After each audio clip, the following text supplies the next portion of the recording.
Yo, what up? I'm mad and need to go on a rant. In 2006, Square announced Fabula Nova Crystallis, a set of 3 games, each handled by different teams, that would build stories off of a shared baseline lore. The first one to come out was Final Fantasy XIII, then Final Fantasy Agito 13, later renamed Type 0. Last to release, and the star of today's video, Final Fantasy Versus 13, later renamed to Final Fantasy 15. 15's development was brutal. The game had a lot of false starts as Square kept moving resources off of it to save more important mainline games. Later on, its director Tetsuya Nomura would be kicked off of the project so he can go work on Final Fantasy VII Remake and Kingdom Hearts 3. When it was all said and done, the game came out good, but it could have been better. When a game is announced over 10 years before its release, it's going to lose some stuff along the way. 15 lost too much. You know, there's very key backstory for the world told through environmental storytelling in an optional post-game platforming dungeon. Along with that,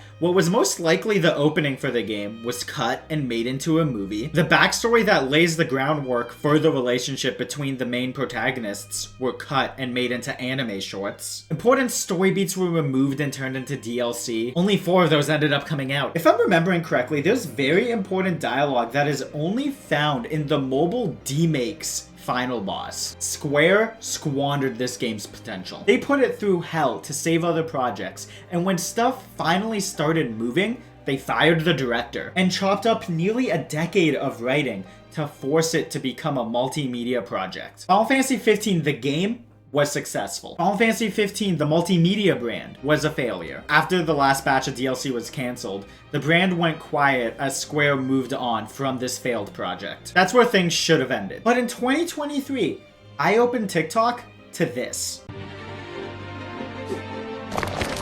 No! Come on!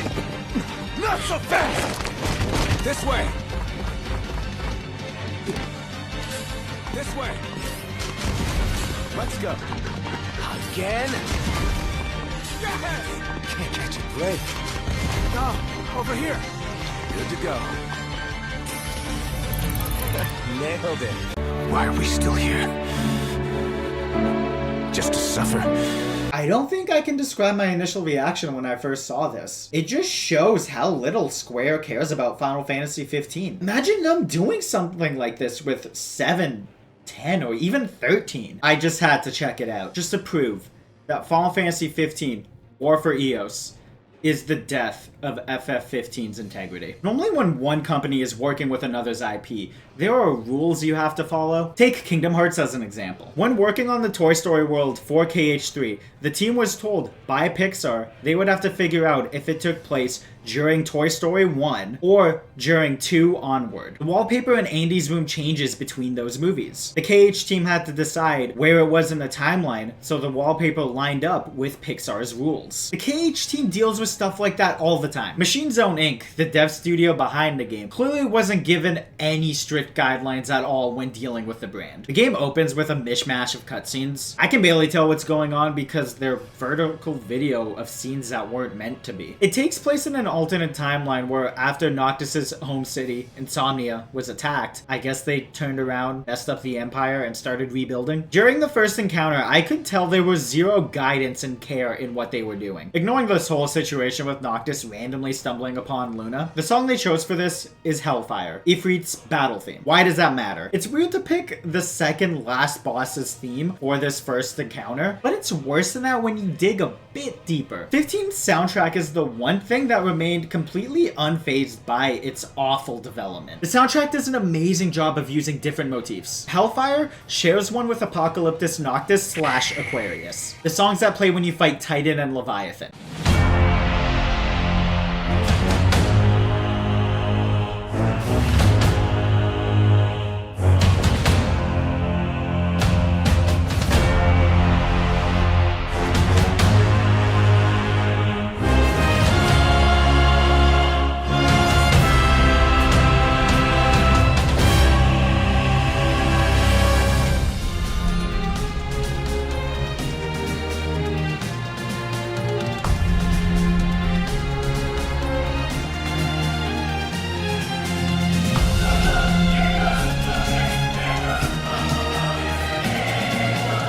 So that motif is only really used for the gods of this world, the astrals. Hellfire in general sounds like a hellish version of the other two, because Ifrit is literally this universe's version of Satan. So why the hell is his theme being used here against basic enemies? That would be like if they made a Final Fantasy VII mobile game, and in the first fight against a bunch of random soldiers, they played Genova Quickening from 7 Remake. Square would never let that happen because they care about Final Fantasy VII's brand. First Soldier tried more than this. Square doesn't care about 15, so this mobile game is able to slap stuff in wherever they want. 15 has specific songs for when you're fighting wild monsters, the Empire, and demons. I don't think War for Eos ever matched the correct song to the group of enemies that you're fighting. But it's not just the music that shows how little care there is, even though there is a lot of really weird choices with the music.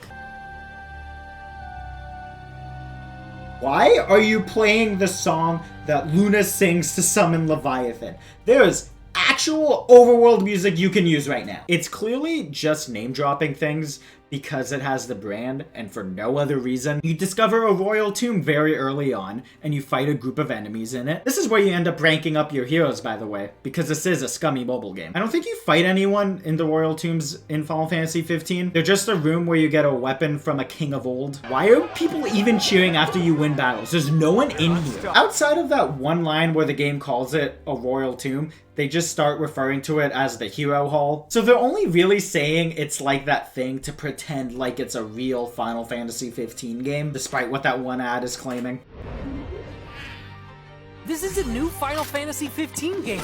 I know it sounds like I'm nitpicking, but this little care from Square is embarrassing. But I do have a reason for bringing up that name change. War for Eos is a reskin of Machine Zone Inc.'s previous game. The really unique title, Game of War. I only recognized it because of the weird ads it had with a bunch of different celebrities. From what I've seen and read on it, it's base building trash that forces players into long wait times to force you to spend money to make progress, which is exactly what War for Eos is like. Shoutouts to that review. Imagine if Clash of Clans randomly reskinned itself as Final Fantasy X. My guess on how this even exists is that the Game of War well was finally starting to go dry. They wanted a brand to fit in with their already existing game to increase sales. So they went to Square, asked for 15 and got it, asked for another game, maybe 16 because that's coming out soon and has a similar setting, and Square handed them 15 because they care about 16's brand reputation. But you know what?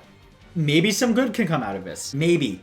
Just maybe, it will fill in some holes that we never got filled in during 15's story, and finally tell the tale that we all wanted from Versus 13. I hope not, because that would piss me off way more than this game already does. From the story I saw, the Choco Bros rebuild this random field that I think is supposed to be Insomnia, but it's right beside these arches, so I don't know. They do know it's based off of a district in Tokyo, right? And the Citadel is an actual government building. They definitely only put those in there because it's a recognizable 15 landmark. After saving Luna, she helps rebuild the city. Between the ads and the game itself, I think it has the most shared screen time between Noctis and Luna, which makes me want to die because way back in the Versus 13 days when her name was Stella, they kind of had a Romeo and Juliet thing going on, but 15 was butchered so much they had like 2 minutes of screen time until this. Unhand me at once. Dude, we are so far from what Versus 13 was supposed to be. We found Luna's brother Ravis in a sealed armory from the Great War. Why are you even in this? I can't. To be fair, I find him hilarious in this game. He kind of just chills and talks trash from the background. Like, why are you even here? Or showed up randomly before he was introduced. Maybe I did stuff out of order, I don't know. Then after cleaning up enough sections of Insomnia, I guess, Luna is kidnapped by Ravis. Then the game just stopped giving me story when I completed chapters. I reached the point I was forcing myself to play until, which was just unlocking the entirety of the field. If I knew the story stopped happening after Luna got kidnapped, I would have stopped playing right there. But yeah, the story's not that good. Doesn't really feel like a reason for anything to happen. Maybe it holds up from a gameplay standpoint. It's just mobile trash. I never had a plan when building anything. I just ended up clicking what the game told me to click, which was a lot of, to clear the chapter, you gotta level this thing up. But to do that, you gotta repair this. To repair this, go beat them up. To be fair, I wasn't that invested in building my base, and maybe that's why I was just mashing what the game was telling me to do. But I was able to succeed by literally tapping what the game was telling me to do, and by just doing the bare minimum. It's just not fun. It's one of those games where it gives you a lot for doing very little, just to maximize dopamine without making rewarding gameplay. Legit, there was one part where I thought I got soft locked, because it was telling me to build a farm to level up a thing, but to build another farm I needed to level up that thing, but I couldn't level up that thing without building another farm, which was required to level up the thing. There were times where I would do something and the game just wouldn't care, and I'd have to do it again, or I had to relaunch the game for it to actually acknowledge my progress, like with the farms. This is just a reskin of like an early 2010 iPhone game. How does it not work? But wait, they did a great job bringing in famous landmarks from Final Fantasy 15, like University and Radar. The animation and combat is really bad.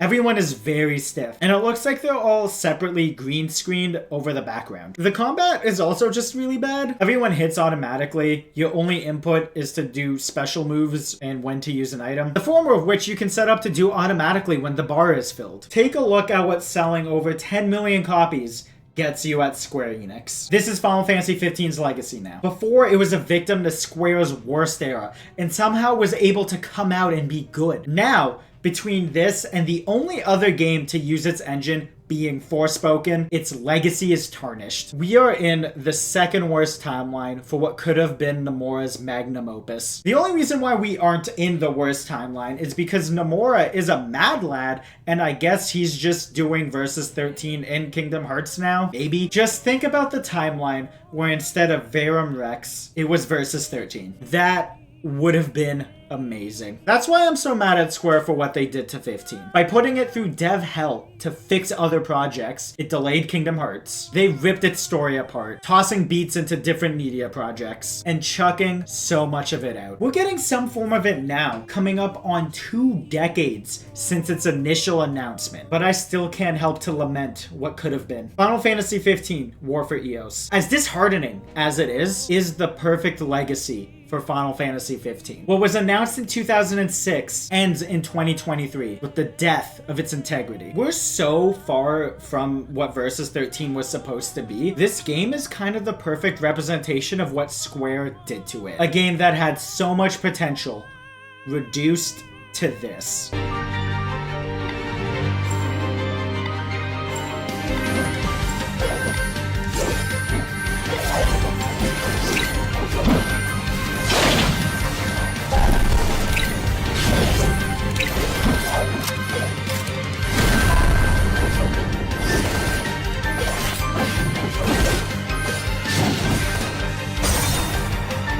Dude, just like imagine being Nomura seeing these ads. No matter how you feel about Final Fantasy 15, be mad at Square for this game. It's an embarrassment that the biggest JRPG series on the planet stooped this low. It makes Final Fantasy All the Bravest look like a masterpiece. Thank God Square is under new management. This game better be the last dumb thing they do. I don't know when to bring this up, but I'm just going to do it now. While looking up trailers on YouTube, I noticed a bunch of channels for this game all created on March 3rd. All of them had a default profile picture. One was created in July 2022 and has a PFP of Noctis and Luna. All of these channels have no uploads. Final Fantasy 15 deserves better than a mobile reskin being its last game. The only reason why I'm not making this a green screen video is because this game is not worth the effort. Do you agree? Think I'm an idiot? Comment down below. Dislike the video if you think I'm overreacting, and subscribe for more bad content. Follow me on other platforms if you want. Take care, guys. Look how they massacred my boy.